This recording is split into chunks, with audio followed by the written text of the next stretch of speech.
Sir இப்போ என்ன பண்ணுறதுனே தெரியல சார், எல்லாமே ஒரு வருஷம் சொல்லிட்டு தள்ளி போயிடுச்சு.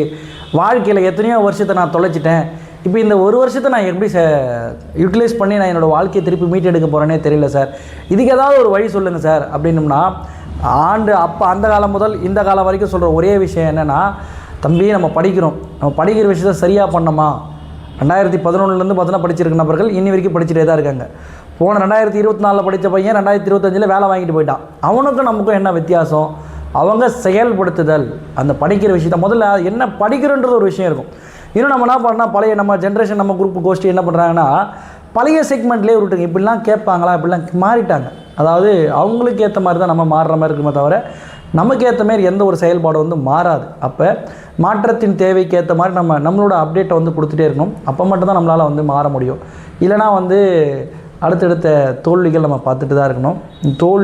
தோல்வி மட்டும் பார்த்தாலே போதாது, அடுத்த கட்ட ஒரு வெற்றின்றது நமக்கு தேவைப்படுது. அந்த தேவை அப்படின்னும்போது அந்த தேவைக்கான உழைப்பு நம்ம எப்படி கொடுத்துருக்குன்றதை பொறுத்து தான் நம்மளோட வெற்றிகள் பார்த்தோன்னா அமையும்.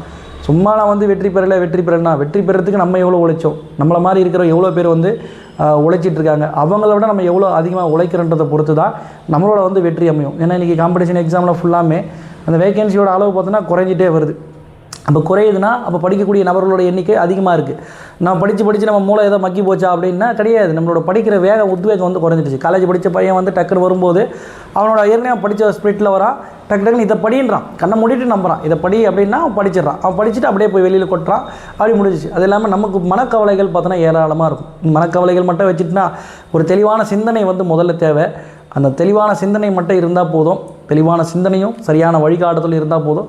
ஈஸியாக நம்ம அடுத்தடுத்த லெவலுக்கு போயிட்டே இருக்கலாம். முதல்ல நிறைய விஷயங்களில் தேடுறதை விட்டுட்டு ஒரே பாதையை தேர்ந்தெடுங்க. இப்போ